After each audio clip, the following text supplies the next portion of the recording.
बिस्मिल्लाहिर्रहमानिर्रहीम। लाखों करोड़ों दुरूदो सलाम मोहम्मद मुस्तफ़ा सल्लल्लाहु अलैहि वसल्लम और आले मोहम्मद पर। मैं हूं उमर दराज गोंदल। जब ये खबरें हों कि इस्टेब्लिशमेंट ये दावा कर रही है या मुतालबा कर रही है कि ख्वाजा आसिफ को स्टेप डाउन करवाया जाए, और फिर यह भी हो कि मुस्लिम लीग नून जो है वो हाइब्रिड वोट को इज्जत दो की तरफ जाना चाहती है, तो आज लाहौर में कुछ चीजें हुई हैं जिससे अंदाजा होता है कि मुस्लिम लीग नून जो है उसने एस्टैब्लिशमेंट को जवाब दिया है। हम उसको रीड आउट करने की कोशिश करेंगे, लेकिन ये डिटेल्स बताने से पहले मैं आपको एक जाती दरखास्त आपसे ये करनी है कि जरा कमेंट्स में जाए। मैंने टॉप कमेंट के ऊपर एक पिन किया हुआ है, वो मेरे व्हाट्सएप चैनल का लिंक है, उस पर क्लिक करेंगे तो आप व्हाट्सएप के साथ लिंक हो जाएंगे और आपके पास डायरेक्ट जल्दी वीडियो भी पहुंचा करेगी। कोई फायरवॉल इस किस्म के मसले मसाइल से भी हम बच जाएंगे और बाकी भी आपको अपडेट्स मिलती रहेंगी, तो प्लीज ये जरूर कर लीजिएगा। अच्छा, अब आते हैं इस बात के ऊपर कि हम इसको किस नजर से देखते हैं। आज लाहौर में मुस्लिम लीग नून ने एक इजलास बुलाया हुआ था। अच्छा, ये जो इजलास है, हमें यह कहा गया कि यह इजलास मुस्लिम लीग नून का तंजीमी इजलास है। तंजीमी इजलास से मुराद ये था कि जिसमें पार्टी के जो मुख्तलिफ लोग हैं उनको बुलाया गया है, और ये जो ज़िमनी इलेक्शंस हैं उन ज़िमनी इलेक्शंस के हवाले से मुख्तलिफ तैयारियां होंगी, टिकट किसको मिलना है। इन्होंने जो मुख्तलिफ डिवीजनल सदूर थे उन सबको ये कहा हुआ था कि आप आज आ जाएं, और इस सिलसिले में जो ज़िलाई सदूर हैं, जनरल सेक्रेटरीज हैं, ज़िलाई जनरल सेक्रेटरीज हैं, उनको कहा गया था कि आप पार्टी के ना मुमकिन 3-3 उम्मीदवारों के नाम लेके आए, और इस तौर पे जो पार्टी फिर सिफारिश करेगी वो नाम नवाज शरीफ साहब को भेजे जाएंगे, वो इस बारे में वहां पे करेंगे। अच्छा, इस इजलास की जो साख्त है या बैठना बिठाना है वो बहुत इंपॉर्टेंट है। जो मरकजी स्टेज था उसके ऊपर राना सनाउल्लाह के राइट साइड के ऊपर सैफुल मलूक खोकर बैठे हुए थे, जो मुस्लिम लीग नून लाहौर के सदर हैं, लेकिन लेफ्ट साइड पे परवेज रशीद बैठे हुए थे। अब परवेज रशीद जो है ना वो पार्टी के लाहौर के सदर हैं, ना वो जनरल सेक्रेटरी हैं, ना वो अगर देखा जाए तो मरकजी सतह के ऊपर के सदर या जनरल सेक्रेटरी हैं। लेकिन जब वो वहां पे बैठे हुए थे तो इससे पता चल रहा था कि मुस्लिम लीग क्या पैगाम क्या दे रही है परवेज रशीद के हवाले से।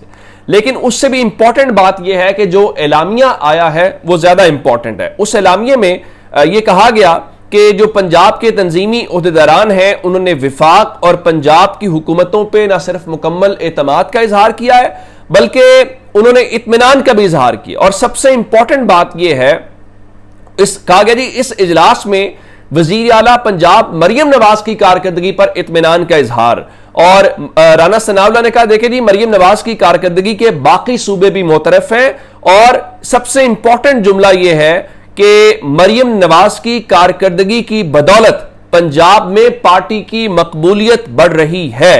अब सवाल यह है कि राना साहब, आप अगर मकबूलियत नहीं थी तो आप हुकूमत में कैसे आ गए? तो आपकी मकबूलियत आपके तो मुताबिक ही होनी चाहिए ना, तभी आप इलेक्शन जीता और आपकी विफाक के अंदर और बाकी जगहों के ऊपर जो है वो ये हुकूमतें बनी। अच्छा, इसके बाद जो है पंजाब की वजीर इत्तलात बाहर आती हैं, और पंजाब की वजीर इत्तलात अज़मा बुखारी साहिबा जो मीडिया के नुमाइंदे हैं उनसे गुफ्तगू करती हैं, और उनसे जो उनकी गुफ्तगू होती है वो बहुत ही इंपॉर्टेंट है। उसमें सारी बातें करने के बाद वो सबसे इंपॉर्टेंट बात ही करती हैं कि देखिए जी जो नून लीग का टिकट है ना वो हॉट केक है, और उनके मुताबिक ये जो हॉट केक है, एक सीट के ऊपर 15 उम्मीदवार हैं।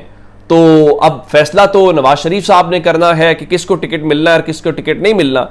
फिर पीटीआई के हवाले से जब पूछा गया कि पीटीआई के हो, तो उनका पीटीआई तो मैदान छोड़ के भाग गई है, हमें तो यह भी नहीं पता कि कौन सा उम्मीदवार है जिसके खिलाफ हमने इलेक्शन लड़ना है या जिससे हमारा मुकाबला होना है। अब वो ये बात क्यों कर रही थी? वो बात इसलिए कर रही थी कि पाकिस्तान तहरीक इंसाफ जो है, इमरान खान साहब ने इस बारे में कह रखा है कि वो बायकॉट करेंगे या वो इलेक्शन में नहीं जाएंगे, तो इसलिए उनका ख्याल ये है कि वो अब हमें तो ये समझ नहीं आ रही कि हमारा मुकाबला किससे होना है। इससे पहले कि रात को सेनेटर अफनानुल्लाह जो हैं कराची वाले, वो समा न्यूज के ऊपर बैठे हुए थे और उन्होंने कहा देखिए मुल्क की जो सबसे मकबूल जमात है वो मुस्लिम लीग नून है, और उनका पीटीआई दूसरे नंबर के ऊपर है, और उसके बाद पीपल्स पार्टी जो है उसके बाद उसका नंबर आता है। अब सारी बातें करने के हवाले से मैं आपको एक बात जो बताना चाह रहा हूं कि मुस्लिम लीग नून क्या मैसेज क्या दे रही है। मुस्लिम लीग नून अगर आप ये देखें जिसमें कि वो एस्टैब्लिशमेंट बातें कर रही है, तो वो मीटिंग्स, अब पार्टी तंजीम वो करने की एक्टिवेट कर रहे हैं और ये वो तासुर दे रहे हैं कि देखिए हमारी मकबूलियत भी है, हम डिलीवर भी कर रहे हैं, लोग हमारे साथ हैं, तो इस किस्म का कोई मसला नहीं है। अब जहां तक इमरान खान के हवाले से है, इस पर मुख्तलिफ राय है। जिस तरह मजहर अब्बास साहब जर्नलिस्ट हैं, उनके मुताबिक पीटीआई को ज़िमनी इलेक्शन नहीं लड़ना चाहिए क्योंकि जो कुव्वतें हैं वो आपको किसी सूरत जीतने नहीं देंगी। अगर आप इलेक्शन में जाते हैं तो आपके अपने लोग ही उठा लिए जाएंगे। लेकिन ऐसा भी नहीं है कि सब लोग इस हवाले से ये कहें कि तहरीक इंसाफ का ये फैसला ठीक है और तहरीक इंसाफ को मैदान खुला छोड़ देना चाहिए और उनके मुखालिफिन जो है वो उनके सीने के ऊपर मोंग दलते रहें। अब मैं एक मिसाल दे देता हूं असद कैसर साहब की, जो तहरीक इंसाफ की रहनुमा है। वो कह रहे थे कि इमरान खान ने ज़िमनी इंतखाबात के बायकॉट का फैसला जो किया है वो अभी तक पार्टी का फैसला है, क्योंकि खान साहब ने कह दिया तो फिर पार्टी का फैसला है। लेकिन उनका कि लेकिन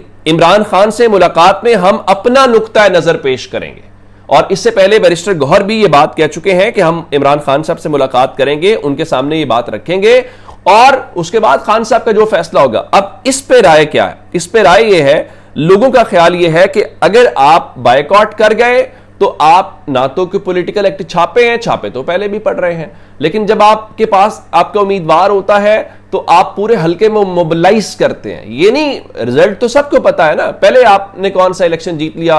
इस लिहाज से अगर देखा जाए, आप 8 फरवरी को जीत के भी हार गए ना, यानी आप पोलिंग स्टेशन के ऊपर जाते तो जीत गए लेकिन आरओ के कमरों में हार गए, तो आपने जीत तो नहीं लिया एट द एंड।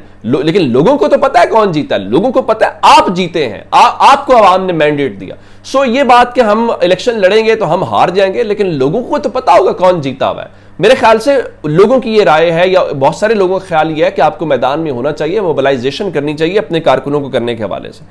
तो अब आते हैं जी 1 अरब रुपए के हवाले से। कल लाहौर में एक प्रेस कॉन्फ्रेंस हुई थी एसएम तनवीर और बाकी सब लोगों की, और मैंने उसके हवाले से आपको बताया था कि वो बता रहे थे कि जनाब देखें, वहाँ पर हमारी फील्ड मार्शल साहब से मुलाकात हुई और फील्ड मार्शल साहब से जो हमारी मुलाकात हुई, हमने अपने मसाइल रखे और हमारे मसाइल जो है वो काफ़ी हद तक हल हो गए, और ये सारी बातें उनके मुताबिक उन्होंने नोट्स लिए।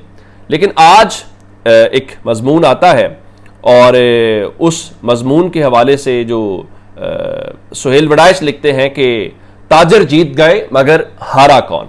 और मैंने कल भी आपको बताया था कि ये जो एसएम तनवीर हैं और एसएम तनवीर से हट के जो गौहर इजाज हैं, उनका ताल्लुक जो है